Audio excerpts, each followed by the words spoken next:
Continue ਕਰਦੇ ਹਾਂ ਜੀ। Who was the governor general of India during the sipahi mutiny. ਜਦੋਂ 1857 ਵਾਲਾ ਵਿਦਰੋਹ ਹੋਇਆ ਸੀ ਤਾਂ ਭਾਰਤ ਦਾ ਗਵਰਨਰ ਜਨਰਲ ਕਿਹੜਾ ਸੀ? ਕੈਨਿੰਗ, ਡਲਹੌਜੀ, ਲਿਟਨ, ਹਾਰਡਿੰਗਸ। ਹੁਣ ਪੁਰਾਣੇ ਕੁਐਸਚਨਾਂ ਦੇ ਆਧਾਰ 'ਤੇ ਅਸੀਂ ਪੜ੍ਹ ਚੁੱਕੇ ਹਾਂ ਕਿ 54-55 ਦੇ ਕਰੀਬ ਹੋਇਆ ਸੀ ਜੀ ਡਲਹੌਜੀ, 54 ਤੋਂ ਪਹਿਲਾਂ ਹੀ, ਹੈ ਨਾ। ਜਦੋਂ ਪੰਜਾਬ 'ਤੇ ਵੀ ਕਬਜ਼ਾ ਕੀਤਾ ਅਤੇ ਉਸ ਵੇਲੇ ਡਲਹੌਜੀ ਸੀਗਾ 49 ਦੇ ਕਰੀਬ, 54 ਇਹ ਨਾ ਪਹਿਲਾਂ ਹੋ ਗਿਆ ਸੀ। ਤੁਸੀਂ ਇਹ ਨਾ ਸਮਝ ਲਿਓ ਕਿ ਡਲਹੌਜੀ ਨੇ ਝਾਂਸੀ 'ਤੇ ਕਬਜ਼ਾ ਕਰ ਲਿਆ ਡਾਕਟਰੀਨ ਆਫ ਲੈਫਟ ਦੇ ਤਹਿਤ, ਅਤੇ ਝਾਂਸੀ ਨੇ ਵਿਦਰੋਹ ਕੀਤਾ ਸੀ। ਪਰ ਉਸ ਤੋਂ ਬਾਅਦ ਚੇਂਜ ਹੋ ਗਿਆ ਸੀ ਡਲਹੌਜੀ। ਜਦੋਂ ਵਿਦਰੋਹ ਹੋਇਆ ਨਾ ਉਸ ਵੇਲੇ ਡਲਹੌਜੀ ਨਹੀਂ ਸੀ, ਇਸ ਲਈ ਤੁਸੀਂ ਇੱਥੇ ਕਨਫਿਊਜ਼ ਨਾ ਕਰ ਦਿਓ। ਲਿਟਨ ਅਸੀਂ ਪੜ੍ਹਿਆ, ਇਹ 1880 ਦੇ ਕਰੀਬ ਦੀ ਗੱਲ ਆ, ਲਿਟਨ, ਰਿਪਨ। ਹਾਰਡਿੰਗ ਵੀ ਅਸੀਂ ਪੜ੍ਹਿਆ ਕਿ 1910 ਤੋਂ 1916 ਦੇ ਕਰੀਬ ਰਿਹਾ ਇਹ। ਲਾਰਡ ਕੈਨਿੰਗ ਸੀ ਜੀ, ਲਾਰਡ ਕੈਨਿੰਗ। ਇਹ ਯਾਦ ਰੱਖਿਓ ਇਹਦਾ ਟਾਈਮ ਪੀਰੀਅਡ। ਲਾਰਡ ਕੈਨਿੰਗ ਭਾਰਤ ਦਾ ਗਵਰਨਰ ਜਨਰਲ ਰਿਹਾ 1858 ਤੋਂ 1862। ਠੀਕ, ਇਹਦਾ ਮਤਲਬ ਗਵਰਨਮੈਂਟ ਆਫ ਇੰਡੀਆ ਐਕਟ ਆਇਆ ਜਦੋਂ 1858, ਉਸ ਵੇਲੇ ਭਾਰਤ ਦਾ ਗਵਰਨਰ ਜਨਰਲ ਕਿਹੜਾ ਸੀ? Lord Canning. ਮਿਊਟੀਨੀ ਹੋਈ, ਭਾਰਤ ਦਾ ਗਵਰਨਰ ਜਨਰਲ ਕਿਹੜਾ ਸੀ? Lord Canning. 1861 ਵਾਲਾ ਕੌਂਸਲ ਐਕਟ ਆਇਆ, ਭਾਰਤ ਦਾ ਗਵਰਨਰ ਜਨਰਲ ਕਿਹੜਾ ਸੀ? Lord Canning. ਮੇਨ ਜਿਹੜੇ ਗਵਰਨਰ ਜਨਰਲ ਆ ਤੁਸੀਂ ਉਹਨਾਂ ਦੇ ਟਾਈਮ ਪੀਰੀਅਡ ਜ਼ਰੂਰ ਯਾਦ ਰੱਖਿਓ। Who among the following started the newspaper Som Prakash. Som Prakash ਅਖਬਾਰ ਕਿਹਨੇ ਸਟਾਰਟ ਕੀਤਾ? ਫੈਕਚੁਅਲ ਆ ਜੀ ਇਹ ਕੀਤਾ ਸੀ ਜੀ ਈਸ਼ਵਰ ਚੰਦਰ ਵਿਦਿਆਸਾਗਰ ਨੇ। ਲਿਖ ਲਿਓ ਤੁਸੀਂ ਇਹਨੂੰ ਸਾਈਡ ਤੇ। The ruler of which one of the following states was removed from power by the British on the pretext of misgovernance? misgovernance ਵੀ ਇਹ ਚੰਗੀ ਤਰ੍ਹਾਂ ਗਵਰਨੈਂਸ ਨਹੀਂ ਕਰਦਾ ਪਿਆ ਇਹ ਬੰਦਾ, ਇਹ ਰਾਜਾ, ਇਸ ਲਈ ਅਸੀਂ ਇਹਨੂੰ ਰਿਮੂਵ ਕਰਦੇ ਹਾਂ। ਅਸੀਂ ਪੜ੍ਹਿਆ ਪੁਰਾਣੇ ਸਾਲਾਂ ਦੇ ਪ੍ਰਸ਼ਨਾਂ ਵਿੱਚ, ਇਹ ਸੀ ਜੀ ਅਵਧ। ਅਵਧ ਦੇਖੋ ਜੀ, ਝਾਂਸੀ, ਨਾਗਪੁਰ, ਸਤਰਾ, ਇੱਥੇ ਤਾਂ ਡਾਕਟਰੀਨ ਆਫ ਲੈਪਸ ਲੱਗ ਗਿਆ। ਡਾਕਟਰੀਨ ਆਫ ਲੈਪਸ ਤੁਹਾਨੂੰ ਪਤਾ ਵੀ ਜੇ ਕਿਸੇ ਰਾਜੇ ਦਾ ਆਪਣਾ ਕੋਈ ਪੁੱਤਰ ਨਹੀਂ ਆ, ਇਹਦਾ ਮਤਲਬ ਉਹਦਾ ਕੋਈ ਵੰਸ਼ ਵਾਰਿਸ ਨਹੀਂ ਆ, ਤਾਂ ਫਿਰ ਉਹ ਵਾਲਾ ਜਿਹੜਾ ਸਟੇਟ ਆ ਉਹ ਰਾਜ ਅੰਗਰੇਜ਼ ਆਪਣੇ ਵਿੱਚ ਸਮਾ ਲੈਂਦੇ ਸੀ। ਡਾਕਟਰੀਨ ਆਫ ਲੈਪਸ ਇਹ ਲੈ ਕੇ ਆਇਆ ਸੀ ਜੀ ਕੌਣ? ਤੁਹਾਡਾ ਲਾਰਡ ਡਲਹੌਜੀ। ਪਰ ਅਵਧ ਦਾ ਜਿਹੜਾ ਰਾਜਾ ਸੀ ਨਾ ਉਹਦੇ ਤਾਂ ਬੱਚੇ ਸੀਗੇ, ਪਰ ਇਹਨਾਂ ਨੇ ਬਹਾਨਾ ਮਾਰਿਆ ਅੰਗਰੇਜ਼ਾਂ ਨੇ ਕਿ ਅਵਧ ਦਾ ਰਾਜਾ ਚੰਗੀ ਤਰ੍ਹਾਂ ਰਾਜ ਨਹੀਂ ਕਰਦਾ, ਮਿਸ ਗਵਰਨੈਂਸ ਆ। ਇਸ ਕਰਕੇ ਉਹਨਾਂ ਨੇ ਇਹਨਾਂ ਨੂੰ, ਅਵਧ ਨੂੰ ਵੀ ਆਪਣੇ ਅੰਦਰ ਮਿਲਾ ਲਿਆ। ਇਸ ਕਰਕੇ ਅਵਧ ਦੀ ਜਨਤਾ ਵਿੱਚ ਕਾਫੀ ਰੋਸ ਸੀਗਾ ਤੇ ਅਵਧ ਨੇ ਵੀ ਬਗਾਵਤ ਵਿੱਚ ਹਿੱਸਾ ਲਿਆ। The first Factory Act restricting the working hours of women and children and authorizing local government to make necessary rules was adopted during whose time? ਸਾਡੇ ਭਾਰਤ ਵਿੱਚ ਪਹਿਲਾ ਫੈਕਟਰੀ ਐਕਟ ਕਦੋਂ ਆਇਆ? ਫੈਕਟਰੀ ਐਕਟ ਵੀ ਫੈਕਟਰੀ ਦੇ ਵਿੱਚ ਜਿਹੜੇ ਔਰਤਾਂ ਤੇ ਬੱਚੇ ਕੰਮ ਕਰਦੇ ਆ ਉਹਨਾਂ ਦੀ ਹਾਲਤ ਸੁਧਾਰਨਾ, ਉਹਨਾਂ ਦੇ ਕੰਮ ਕਰਨ ਦੇ ਘੰਟਿਆਂ ਨੂੰ ਨਿਸ਼ਚਿਤ ਕਰਨਾ, ਉਹਨਾਂ ਕੋਲੋਂ ਜ਼ਿਆਦਾ ਕੰਮ ਨਾ ਕਰਵਾਉਣਾ, ਤੇ ਇਹ ਵੀ ਕਹਿਣਾ ਕਿ ਹਾਂ ਵੀ ਲੋਕਲ ਗਵਰਨਮੈਂਟ ਤੁਸੀਂ ਪ੍ਰੋਪਰ ਰੂਲ ਲੈ ਕੇ ਆਓ, ਹੈ ਨਾ। ਕਿਹਨਾਂ ਲਈ? ਫੈਕਟਰੀ ਵਰਕਰਸ ਲਈ। ਤਾਂ ਫਸਟ ਫੈਕਟਰੀ ਐਕਟ ਕਦੋਂ ਆਇਆ ਸੀ? ਉਸ ਵੇਲੇ ਕੌਣ ਸੀ ਗਵਰਨਰ ਜਨਰਲ, ਹੈ ਨਾ? ਹੂਸ ਟਾਈਮ, ਕਿਹਦੇ ਸਮੇਂ ਵਿੱਚ? ਲਿਟਨ, ਬੈਂਟਿਕ, ਕੈਨਿੰਗ। ਇਹ ਵੀ ਫਸਟ ਫੈਕਟਰੀ ਐਕਟ ਵੀ 81-82 ਦੀਆਂ ਗੱਲਾਂ ਆ। ਤੇ ਇਹ ਸੀ ਜੀ ਲਾਰਡ ਰਿਪਨ। ਤੁਸੀਂ ਯਾਦ ਰੱਖਣਾ ਕਿ ਰਿਪਨ ਸੀ ਨਾ ਜਿਹੜਾ ਲਾਰਡ ਰਿਪਨ, ਇਹ ਇੰਡੀਅਨਸ ਦੇ ਪ੍ਰਤੀ ਕਾਫੀ ਹਮਦਰਦੀ ਰੱਖਦਾ ਸੀ। ਇਸ ਦੇ ਰਾਜ ਦੌਰਾਨ ਹੀ ਆਪਣਾ ਵਰਨਾਕੂਲਰ ਪ੍ਰੈਸ ਐਕਟ ਆਇਆ ਸੀ, ਉਹ ਰਿਮੂਵ ਕੀਤਾ ਗਿਆ ਸੀ। ਹੋਰ ਵੀ ਕੁਛ ਇਨ ਅੱਛੇ ਕਦਮ ਚੁੱਕੇ ਸੀ ਕਿਹਦੇ ਖਿਲਾਫ? ਕਿਹਦੇ ਲਈ? ਭਾਰਤੀਆਂ ਲਈ। ਤਾਂ ਇਹਨ ਫੈਕਟਰੀ ਐਕਟ ਵੀ ਲੈ ਕੇ ਆਇਆ ਸੀ ਲਾਰਡ ਰਿਪਨ। ਇਹ ਭਾਰਤੀਆਂ ਲਈ ਹਮਦਰਦੀ ਰੱਖਦਾ ਸੀ। ਦੇਖੋ ਜੀ, ਪਹਿਲਾ ਫੈਕਟਰੀ ਐਕਟ 1881 ਵਿੱਚ ਲਾਰਡ ਰਿਪਨ ਦੇ ਸਮੇਂ ਵਿੱਚ ਪਾਸ ਕੀਤਾ ਗਿਆ ਸੀ। ਇਹ ਭਾਰਤ ਵਿੱਚ ਫੈਕਟਰੀ ਕਰਮਚਾਰੀਆਂ ਦੀ ਸੇਵਾ ਸਥਿਤੀ ਵਿੱਚ ਸੁਧਾਰ ਕਰਨ ਲਈ ਪਾਸ ਕੀਤਾ ਗਿਆ ਸੀ ਵੀ ਉਹਨਾਂ ਦੀ ਹਾਲਤ ਸੁਧਰੇ। Who among the following Europeans were the last to come to pre-independence India as traders? ਅਸੀਂ ਦੇਖਿਆ ਕਿ ਭਾਰਤ ਵਿੱਚ ਯੂਰੋਪੀਅਨ ਆਏ, ਵਪਾਰ ਕਰਨ ਆਏ ਤੇ ਅਲੱਗ-ਅਲੱਗ ਦੇਸ਼ਾਂ ਦੇ ਲੋਕ ਆਏ देखो यूरोप ਵਿੱਚ इंडस्ट्री ਰੈਵੋਲੂਸ਼ਨ ਆਇਆ ਤੇ ਉਹਨਾਂ ਨੂੰ ਮਾਰਕੀਟ ਦੀ ਲੋੜ ਸੀ ਤੇ ਇਸ ਕਰਕੇ ਉਹਨਾਂ ਨੇ ਕਲੋਨੀਆਂ ਬਣਾਈਆਂ ਤੇ ਯੂਰੋਪ ਦੇ ਅਲੱਗ-ਅਲੱਗ ਦੇਸ਼ਾਂ ਨੇ ਅਲੱਗ-ਅਲੱਗ ਹੋਰ ਦੇਸ਼ਾਂ ਉੱਤੇ ਕਬਜ਼ਾ ਕੀਤਾ ਤੇ ਭਾਰਤ ਵਿੱਚ ਵਪਾਰੀਆਂ ਦੇ ਰੂਪ ਵਿੱਚ ਜਿਹੜੇ ਯੂਰੋਪੀਅਨ ਆਏ ਸੀ ਉਹਨਾਂ ਦੀ ਕੀ ਸੀਕੁਐਂਸ ਸੀ ਮੈਂ ਦੱਸਿਆ ਸੀ P ਠੀਕ ਹੈ ਜੀ E ਠੀਕ ਹੈ ਜੀ DF ਇਹ ਸੀ ਜੀ ਪਹਿਲਾਂ ਆਏ ਸੀ ਸਭ ਤੋਂ ਪੁਰਤਗੀਜ਼ ਫਿਰ ਅੰਗਰੇਜ਼ ਇੰਗਲਿਸ਼ ਫਿਰ ਡੱਚ ਮਤਲਬ ਨੀਦਰਲੈਂਡਸ ਫਿਰ ਡੈਨਿਸ਼ ਮਤਲਬ ਡੈਨਮਾਰਕ ਦੇ ਤਾਂ ਫਿਰ ਫਰਾਂਸੀਸੀ ਸਭ ਤੋਂ ਪਹਿਲਾਂ ਆਏ ਪੁਰਤਗੀਜ਼ ਤੇ ਸਭ ਤੋਂ ਬਾਅਦ ਆਏ ਫਰਾਂਸੀਸੀ ਤਾਂ ਆਨਸਰ ਕੀ ਹੋ ਗਿਆ ਜੀ ਫ੍ਰੈਂਚ ਸਭ ਤੋਂ ਲਾਸਟ ਵਿੱਚ ਆਏ ਫਰਾਂਸੀਸੀ ਕੰਸੀਡਰ ਦਾ ਫੋਲੋਇੰਗ ਸਟੇਟਮੈਂਟਾਂ ਦਿੱਤੀਆਂ Robert Clive was the first governor general of Bengal देखो ਤੁਸੀਂ ਜਦੋਂ ਡਿਫਰੈਂਟ ਐਕਟ ਪੜੋਗੇ ਰੈਗੂਲੇਟਿੰਗ ਐਕਟ ਆਫ ਜਿਸ ਤਰ੍ਹਾਂ 1773 ਸੀਗਾ ਉਹਦੇ ਵਿੱਚ ਇਹ ਗੱਲ ਆਈ ਸੀ ਦੇਖੋ ਮੇਜਰ 3 ਪ੍ਰੋਵਿੰਸਸ ਸੀਗੀਆਂ ਇੰਡੀਆ ਵਿੱਚ ਬੰਬੇ ਵਾਲੀ ਮਦਰਾਸ ਵਾਲੀ ਤੇ ਬੰਗਾਲ ਵਾਲੀ ਤੇ ਬੰਗਾਲ ਵਾਲੀ ਦੇ ਹੈੱਡ ਨੂੰ ਗਵਰਨਰ ਕਹਿੰਦੇ ਸੀ ਇਹਦੇ ਹੈੱਡ ਨੂੰ ਵੀ ਗਵਰਨਰ ਕਹਿੰਦੇ ਸੀ ਇਹਦੇ ਹੈੱਡ ਨੂੰ ਵੀ ਗਵਰਨਰ ਕਹਿੰਦੇ ਸੀ ਫਿਰ ਗੱਲ ਆਈ ਕਿ ਜਿਹੜੇ ਬੰਗਾਲ ਵਾਲਾ ਆਇਆ ਉਹਦੇ ਹੈੱਡ ਨੂੰ ਗਵਰਨਰ ਜਨਰਲ ਆਫ ਬੰਗਾਲ ਕਹੋ ਗਵਰਨਰ ਦੀ ਜਗ੍ਹਾ ਗਵਰਨਰ ਜਨਰਲ ਆਫ ਬੰਗਾਲ ਕਹੋ ਠੀਕ ਹੈ ਜੀ ਤੇ ਪਹਿਲਾ ਗਵਰਨਰ ਜਨਰਲ ਰॉबर्ट क्लाइव ਸੀ ਨਹੀਂ ਪਹਿਲਾ रॉबर्ट क्लाइव ਨਹੀਂ ਵੈਰਨ ਹੈਸਿੰਗ ਸੀ ਇਹ ਗਲਤ ਹੋ ਗਿਆ ਪਹਿਲਾ ਗਲਤ ਇਹਨਾਂ ਦੋਵਾਂ ਚੋਂ ਇੱਕ answer William Bentinck was the first governor general of India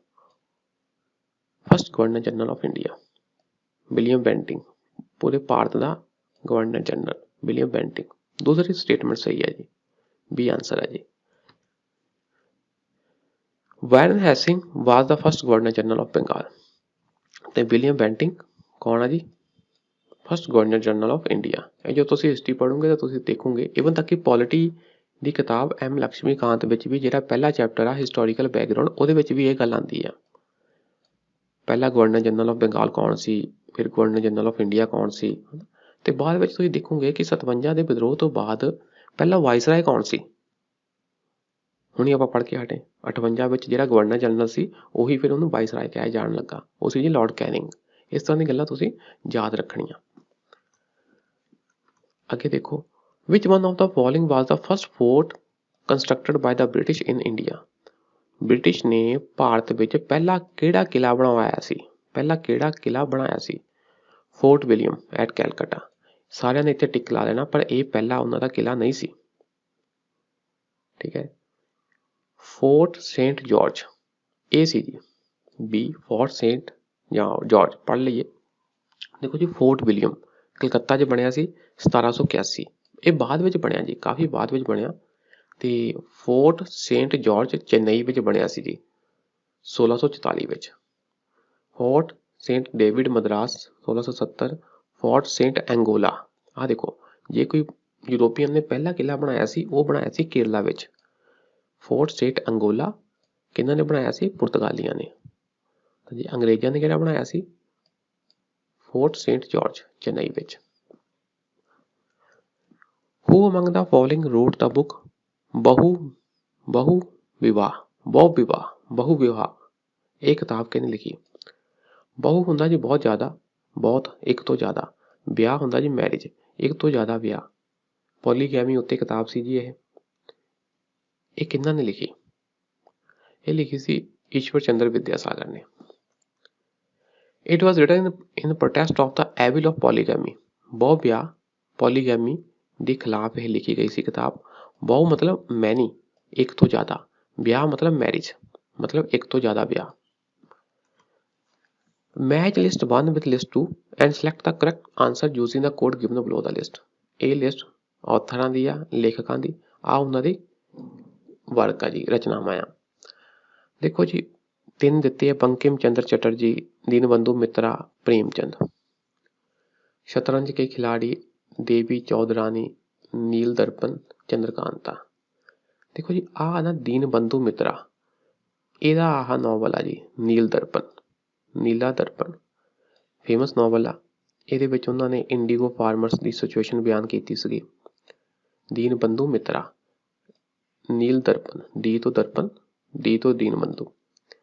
B ਦਾ ਤੀਸਰਾ ਦੇਖੋ ਜੀ, ਬੀ ਦਾ ਤੀਸਰਾ, ਬੀ ਦਾ ਤੀਸਰਾ, ਬੀ ਦਾ ਆ ਹੈ ਜੀ, ਬੀ ਦਾ ਤੀਸਰਾ ਸਿਰਫ ਇਹਦੇ ਵਿੱਚ ਹੀ ਆ। ਸੀ ਆਂਸਰ ਹੈ ਜੀ। ਇਹ ਬੰਕਿਮ ਚੰਦਰ ਚਟਰਜੀ ਨੇ ਲਿਖਿਆ ਸੀ ਨਾਵਲ ਦੇਵੀ ਚੌਧਰਾਣੀ, ਇਹ ਤੁਸੀਂ ਨੋਟ ਕਰ ਲੈਣਾ। ਪ੍ਰੇਮ ਚੰਦ ਜੀ ਨੇ ਲਿਖਿਆ ਸੀ ਨਾਵਲ ਸ਼ਤਰੰਜ ਕੇ ਖਿਲਾੜੀ, ਇਹ ਨੋਟ ਕਰ ਲੈਣਾ ਤੁਸੀਂ, ਠੀਕ ਹੈ ਜੀ। ਦੇਵੀ ਚੌਧਰਾਣੀ ਬੰਕਿਮ ਚੰਦਰ ਚਟਰਜੀ ਦੁਆਰਾ ਲਿਖਿਆ ਅਤੇ 1884 ਵਿੱਚ ਪ੍ਰਕਾਸ਼ਿਤ ਇੱਕ ਬੰਗਾਲੀ ਨਾਵਲ ਹੈ। ਇਸ ਦਾ ਬਾਅਦ ਵਿੱਚ ਸੁਬੋਧ ਚੰਦਰ ਮਿੱਤਰ ਦੁਆਰਾ ਅੰਗਰੇਜ਼ੀ ਵਿੱਚ ਅਨੁਵਾਦ ਕੀਤਾ ਗਿਆ। ਨੀਲ ਦਰਪਣ ਵੀ ਇੱਕ ਬੰਗਾਲੀ ਨਾਟਕ ਹੈ ਜੋ 1858-59 ਵਿੱਚ ਦੀਨਬੰਧੂ ਮਿੱਤਰਾ ਦੁਆਰਾ ਲਿਖਿਆ ਗਿਆ ਸੀ। ਇਹ ਨਾਟਕ 1860 ਵਿੱਚ ਢਾਕਾ ਵਿੱਚ ਪ੍ਰਕਾਸ਼ਿਤ ਹੋਇਆ ਸੀ, ਜਦੋਂ ਕਿ ਸ਼ਤਰੰਜ ਕੇ ਖਿਲਾੜੀ ਨੂੰ ਮੁੰਸ਼ੀ ਪ੍ਰੇਮਚੰਦ ਦੁਆਰਾ ਲਿਖਿਆ ਗਿਆ ਸੀ। ਇਹ ਪੜ੍ਹ ਲੈਣਾ ਤੁਸੀਂ। In collaboration with David Hare and Alexander Duff, who of the following established Hindu College at Calcutta? Calcutta ਵਿਖੇ ਹਿੰਦੂ ਕਾਲਜ ਕਿਨ ਬਣਵਾਇਆ ਸੀ? ਡੇਵਿਡ ਹਰੇ, ਅਲੈਗਜ਼ੈਂਡਰ ਡਫ ਦੇ ਨਾਲ ਮਿਲ ਕੇ ਕਿਹੜਾ ਭਾਰਤੀ ਸੀ ਜਾਂ ਕਿਹੜਾ ਹੋਰ ਬੰਦਾ ਸੀ ਜਿਨ੍ਹਾਂ ਨੇ ਮਿਲ ਕੇ ਕਲਕੱਤਾ ਵਿਖੇ ਹਿੰਦੂ ਕਾਲਜ ਬਣਵਾਇਆ ਸੀ? ਇਹ ਸੀ ਜੀ ਰਾਜਾ ਰਾਮ ਮੋਹਨ ਰਾਏ। ਕੰਸੀਡਰ ਦਾ ਫੋਲੋਇੰਗ ਸਟੇਟਮੈਂਟਸ, ਸਟੇਟਮੈਂਟਾਂ ਦਿੱਤੀਆਂ ਜੀ, ਆਪਾਂ ਦੇਖਣਾ ਕਿ ਇਹਨਾਂ ਚੋਂ ਕਿਹੜੀ ਸਟੇਟਮੈਂਟ ਸਹੀ ਆ। ਪਹਿਲੀ ਸਟੇਟਮੈਂਟ ਆ ਜੀ, the first telegraph line in India was laid between Kolkata, formerly Calcutta and Diamond Harbour. ਇਹ ਸਟੇਟਮੈਂਟ ਸਹੀ ਹੈ ਜੀ, ਤੁਸੀਂ ਇਹਨੂੰ ਲਿਖ ਲੈਣਾ। ਹੁੰਦਾ ਕੀ ਹੈ ਨਾ, ਜਿਹੜੀ ਚੀਜ਼ ਤੁਸੀਂ ਲਿਖ ਲੈਂਦੇ ਆ ਨਾ ਉਹ ਤੁਹਾਨੂੰ ਯਾਦ ਵੀ ਹੋ ਜਾਂਦੀ ਆ। ਇਸ ਤਰ੍ਹਾਂ ਪੜ੍ਹਨ ਨਾਲ ਅਸੀਂ ਭੁੱਲ ਜਾਂਦੇ ਹਾਂ, ਜਦੋਂ ਅਸੀਂ ਲਿਖ ਲੈਂਦੇ ਹਾਂ ਸਾਨੂੰ ਕਾਫੀ ਯਾਦ ਹੋ ਜਾਂਦੀ ਆ।